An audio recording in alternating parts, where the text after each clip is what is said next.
नमस्कार. राष्ट्रीय एकात्मता या विषयावर आज थोडंसं बोलतोय. आपल्या देशात हा फार मोठा देश आहे, अखंडप्राय अशा हिंदुस्थानामध्ये. या देशामध्ये अनेक भाषा आहेत, अनेक धर्म आहेत. त्यामध्ये एकात्मता पण आहे, एकता आहे.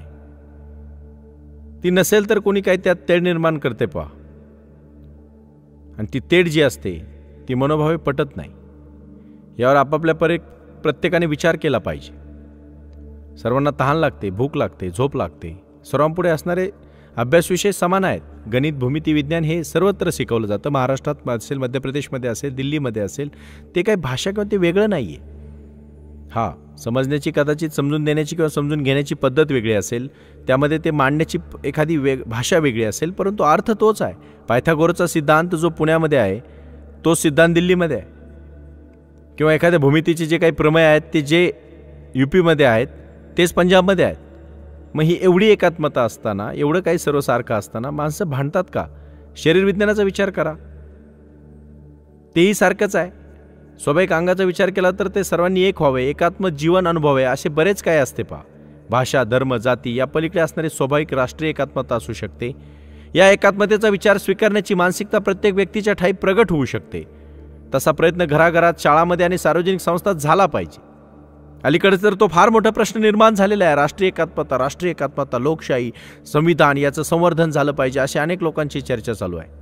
या ठिकाणी फार बोलावंसं वाटतं, परंतु काही राजकीय पक्षांनी वेगवेगळ्या भूमिका पत्करून जे काही देशहितबुद्धीचा समान न्याय घेतला असेल त्यांनी तो स्वीकारला पाहिजे. जीवनवृत्तीच्या निर्मितीत सर्व पक्ष, धर्म आणि संस्था एकत्र आल्या पाहिजेत. जगात विविध धर्म आणि राष्ट्र यांच्यातील भेदभाव, संघर्ष हे तत्वतः अस्वाभाविक मानले लागतील. त्यावेळेस मग त्यांच्या लक्षात येईल की याला काही अर्थ नाही. एखाद्या सहज प्रवृत्तीच्या पूर्तीसाठी त्या क्षणी काही उद्रेक घडू शकतात, पण ते जागेच संपतात. त्यांना कायमस्वरूप देण्याचा प्रयत्न प्राणी करीत नाहीत. प्राण्यामध्ये तुम्ही पाहिलं का कधी होतात का त्यांच्यात भांडणं?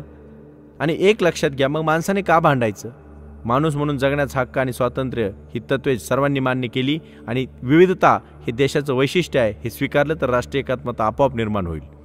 आपला भारत देश कन्याकुमारीपासून कटकपर्यंत आणि जम्मू काश्मीरपासून तर इकडच्या पूर्ण भारताच्या पूर्व भागापर्यंत जर आपण पाहिलं तर भारतामध्ये 29 घटक राज्य आणि 7 केंद्रशासित प्रदेश आहेत.